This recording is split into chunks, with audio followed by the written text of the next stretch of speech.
সকাল কি কখন থেকে যে বৃষ্টি হচ্ছে, মানে কত বৃষ্টি দেখো, বৃষ্টির যেন আর শেষ নেই। বর্ষাকালটা মনে হচ্ছে একটু দেরিতেই পড়লো। মানুষ কাজে যেতে পারছে না, কিছু না। কালকে তো সারাক্ষণ মেঘলা ছিল, আর এই বৃষ্টি হচ্ছে। সৌমিক চলে গেছে, এতে বাজার গেছে। আজকে রবিবার যেহেতু একটু তো স্পেশাল বোধহয় কিছু আনবে সে। যাই হোক, বৃষ্টিটা যেন আবার বাড়লো। এবার সৌমিক যদি ভেজে না তাহলে মুশকিল।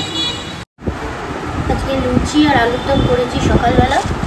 আর এই যে মিষ্টি সৌমিক নিয়ে এসেছে, এই মিষ্টি, এই হয়েছে আজকে সকালের ব্রেকফাস্ট। এরপর লাঞ্চের প্রিপারেশন হচ্ছে। নিয়ে এসেছে মাটন, আলু পেঁয়াজ কাটা হয়ে গেছে। তো বন্ধুরা, এখন বাজে 12টা। রান্না আমার এখনো কমপ্লিট হয়নি, শেষ পথে।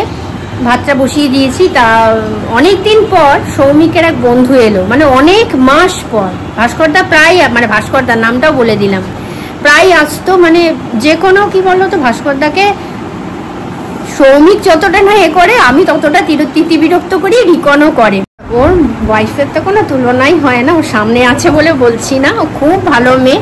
আর এটা ছোট্ট সুন্দর মেয়ে আছে, ওর নাম হচ্ছে ভূমিকা ইন্দ্র। আর মানে রিকনও খুব ভালোবাসে। আর রিকনকেও তো রিকন দাদা বলতে অজ্ঞান। কিন্তু সব থেকে বড় হচ্ছে তো, পড়াশোনার চাপে না। আর রিকনও যেতে পারে না, আমরাও যেতে পারি না, আর সেও আসতে পারে না। যাই হোক, এই হচ্ছে ভাস্করদা। এই দেখো, তোমরা অনেকেই চিনবে। এই হচ্ছে ভাস্করদা। মানে আমি যে কোনো, ধরো আমার কোথাও সামনাসামনি ডাক্তার দেখাতে হবে, সৌমিকের টাইম নেই জানোই তো, ও ভাস্করদা নিয়ে যাবে, এক কথাতেই রাজি। রিকন বন্ধুর বাড়ি যাবে, ভাস্কর কাকু নিয়ে যাবে, এক কথাতেই রাজি। মানে সত্যি আমরা বিরক্তই করি। আর ভাস্করদার বাড়ি গেলে আরো বেশি ভালো লাগে হচ্ছে শুভনীতার হাতের চা দারুণ করে না চাটা। ওই চাটা খেয়ে নাকি সৌমিকের একদম মন ভরে যায়। আর সৌমিক না হুটহাট করে কারোর বাড়ি যাওয়াটা পছন্দ করে না, কিন্তু এর বাড়ি এক কথাতেই বলে। মানে এখন আর হয়ে ওঠে না, সত্যি রিকনের পড়াশোনার জন্য হয়ে ওঠে না। কিন্তু আগে বলতো চলো একটু ভাস্করদার বাড়ি থেকে ঘুরে আসি। আর তারপরে তো ভাস্করদার জিনিসপত্র এনে খাওয়ানো, এই ওই সেই, সেগুলো তো স্ন্যাক্স হিসেবে মানে অন্যরকমই তুলনা। যাই হোক, ভাস্করদাদের সঙ্গে আমাদের খুব ভালো একটা মানে রিলেশন, বন্ডিং। এরা অ্যাকচুয়ালি বন্ধু হিসেবে কীরকম বলো তো, খেলার জগতের বন্ধু। নেতাজি ব্রিগেড থেকে যেমন সৌমিক উঠেছে না, ভাস্করদাও নেতাজি ব্রিগেডেই আসতো, খেলতো, তাই না ভাস্করদা? হ্যাঁ, খেলতো, সেই থেকেই বন্ধু। যাই হোক, বন্ধুত্বটা মানে আরও এখন গাঢ় হয়ে গেছে। আমার বিয়ের পরও অত ভাস্করদাকে দেখিনি। আসতো ভাস্করদা, যেহেতু মেডিকেল লাইনে রয়েছে ভাস্করদা, যে কোনো ওষুধপত্র যাই হোক যেটা পাচ্ছি না, ভাস্করদাকে বলে ঠিক খুঁজে এনে দিত। আমার শ্বশুরমশাইয়েরও অনেক, মানে প্রতি মাসে যে ওষুধটা লাগতো ভাস্করদাই এনে দিত। মানে সেসব দিক থেকে কোনো এই নেই, অনেকেই এ করেছে। আর মানে কী বলতো, ধন্যবাদ বলে তো এইসব মানুষদের মানে ছোট করা হয়। এরা অনেক মনের দিক থেকে অনেক বড় বন্ধু। আর এরা দুজনে মানে সৌমিক আর ভাস্করদা যদি একসঙ্গে থাকে না, কি লেভেলের যারা ইয়ার্কি মারে, মানে আমি তোমাদের ভিডিওতে দেখাতে পারবো না সেই সব লেভেলে ইয়ার্কি। এই হচ্ছে বন্ধুত্ব। বন্ধুত্ব তো মানে অনেক কিছু দেখে হয় না, মনের টান থাকলেই বন্ধুত্ব হয়। তা চলো, যাই হোক, ভাস্করদা এসছে, একটুখানি গল্প করি, নিজেদের মতো সময় কাটাই। তারপরে তো কাজকর্ম আছেই, সেগুলো তো পাশে রেখে একটুখানি মানুষ আসলে কথাও বলতে হয়। তা চলো, এখন রাখছি। প্রতিদিন একই গদের কাজকর্ম, কিন্তু কিছু করার নেই, এটাই তো সংসার।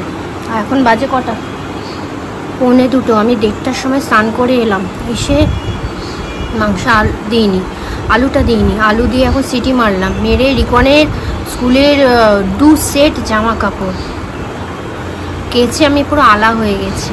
বাবার প্যান্টটা কি কালো কালো লাগিয়েছিস, ওগুলো মোবিলের মতন, কিসের দাগ? কয়লার দাগ কোত্থেকে আসবে? তো খুব একটা দাগ আমি তুলতে পারি না, আমি আর পাচ্ছি না। তারপরে মরচে পড়ার মতন ওই রকম কালারের একটু সাদা প্যান্ট, একটু তো ইজ্জত রাখবি। সাদা প্যান্টটা, হোয়াইট প্যান্ট কিন্তু আর নেই, আর বানানো হয়নি। সপ্তাহে একটা দিন করে লাগে, কি হোয়াইট প্যান্ট বানাবো বলো? 2 সেট জামা বানিয়ে রাখা হয়, হোয়াইট শার্ট যেগুলো, কারণ একটা যদি একদম নোংরা হয়ে যায় আরেকটা পরে যেতে পারবে, বা এই বর্ষাকালের কথা ভেবেই বানিয়ে রাখা। প্যান্ট দুটো সেটেরই প্যান্ট একটা করেই বানিয়েছি। তো যাই হোক, আমার না আর ভালো লাগছে না এখন।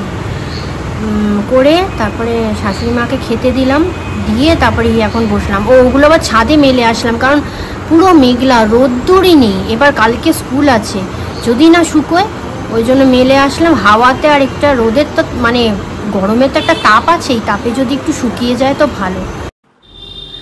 বাজার থেকে আজকে আলুগুলো একদম ময়লায় ভরা নিয়ে এসেছিল। তো কি করব, আলুগুলোকে ধোয়াধুয়ি করার পরে জানলার পাড়ে একটু শুকিয়ে নেওয়া হলো, এবার জায়গা মতো রাখা হবে। আর বিকেল হয়ে গেছে, এখন ছাদে তো জামা কাপড়গুলো মেলেছি, সেগুলোকে তো তুলে নিয়ে আসতে হবে। ওই জন্য ছাদে যাচ্ছি, গিয়ে জামা কাপড়গুলো সব মনে শুকিয়েই গেছে, যা রোদের তাপ।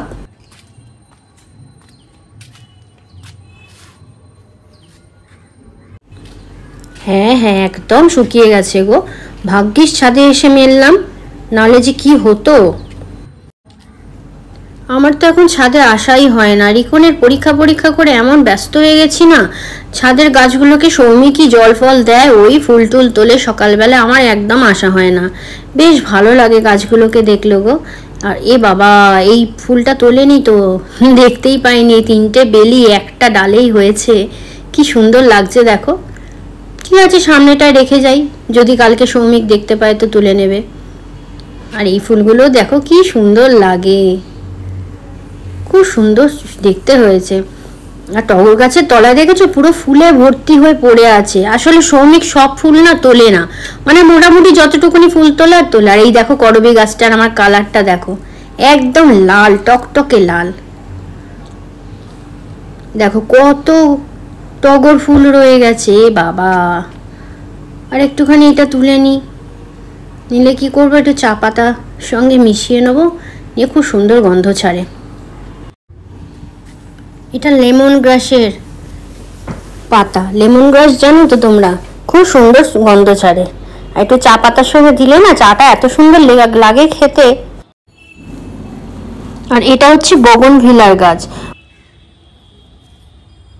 বগনভিলা গাছটা একটা গাছে, মানে একটা টবে আমার 3 রকমের বগনভিলা ফুল ফুটেছে। একটা দেখছো এই পিঙ্ক কালারের, সিঙ্গেল, কিন্তু এটা একদম সিঙ্গেল, এটা পিঙ্ক কালারের। আর আরেকটা আছে এই যে থোকা, এ দেখো এটাও পিঙ্ক কালারের কিন্তু থোকা। আর আরেকটা আছে এটাও থোকা অবশ্য। আরেকটা আছে দেখো বাই কালার, হোয়াইট আর পিঙ্কের মধ্যে। আর বন্ধুরা, আমার নয়নতারা গাছের তো কোনো তুলনা হবে না, এত ফুল ফোটে গাছটায়, ভীষণ ভালো লাগে দেখতে। দেখো আমি আবার পোজ নিয়ে একটু ফটো তোলার চেষ্টা করছি, ভালো লাগছে না দেখতে, কত সুন্দর। বাবা, এই গেরুয়া জবাটা কালকে অনেকগুলো ফুটবে তো, অনেকগুলি দেখা যাচ্ছে। এখানে ধরো একটা, এখানে আরেকটা, নিচে 2টো, আর কোথায় আছে দেখি তো, 3টে, ওদিকে 4টে, এইটা একটা, 5টা। ও বাবা, নিচেও আছে 6টা, 6-7টার মতন এই গেরুয়া জবাটা ফুটবে। বাহ, বেশ ভালো লাগবে কিন্তু কালকে দেখতে।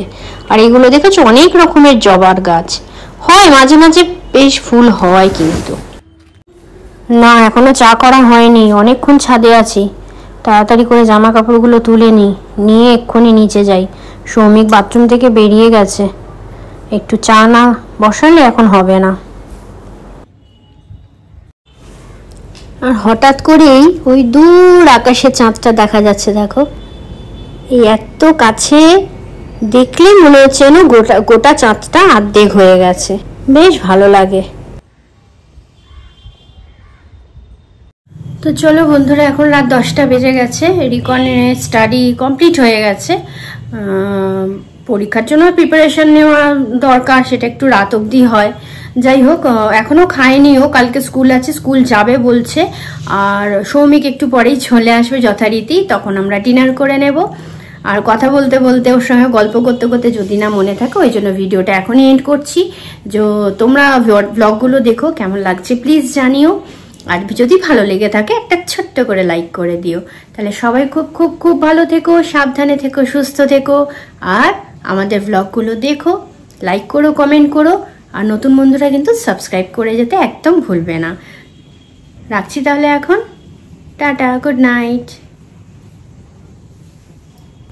সকাল থেকে আবার আমার সেই সংসারের কাজ কর্ম সব কিছু। তো যাই হোক, ব্লগটা আজকে কীরকম লেগেছে বলো। আর সানডে যেরকম সিম্পলভাবে কাটে সেরকম এইবার কেটেছে, কারণ কোথাও আমরা বেরোতে পারছি না। রিকনের যেহেতু পরীক্ষা সামনেই একদম এসে গেছে, প্রিপারেশনের জন্য ওকে বাড়িতে থাকতে হচ্ছে। এবার ওকে রেখে আমরা কি করে যাই, ওরও তো মনটা ওদিকে পড়ে থাকবে, তাই না? তো সৌমিক বলছিল সকালবেলা যে শনি রবিগুলো কিরকমভাবে চলে যাচ্ছে। আছে কিছু করার নেই, বাচ্চা যখন আছে তার জন্য আমাদের এইসবগুলো স্যাক্রিফাইস করতেই হবে। আর কারণ দেখো, রেজাল্ট কোনো রকমে খারাপ হয়ে গেলে সেটা তো আমরাই ওকে ব্লেম দেবো। ও হয়তো পরীক্ষার জন্য যাবে না, প্রিপারেশনের জন্য, কিন্তু ওর মনটা তো আমাদের দিকেই পড়ে থাকবে। যাই হোক, সেই জন্য আমি তো একদম কোনো মতেই আমি বাইরে বেরোতে পারবো না ওর জন্য। একটু পরেই আমরা বললাম ডিনার করব, মাটন রয়ে গেছে। সৌমিক বললো ভাতই খাবো, রুটি খাবো না। তোমার পেটে যেটা সইবে তুমি সেটাই খাও, ভাত না মানে না খাওয়ার কোনো ব্যাপারই নেই, ভাত আমি সেই বুঝেই করে রাখি। তো এখানেই রাখছি তাহলে। তোমরা সবাই খুব খুব ভালো থেকো, সাবধানে থেকো, সুস্থ থেকো। আর ভিডিওটা কিরকম লেগেছে একটা যদি ভালো লাগে একটা লাইক করে দিও, আর কমেন্টে লিখো কিরকম লাগছে। তাহলে চলো এখানেই রাখছি, টাটা, গুড নাইট।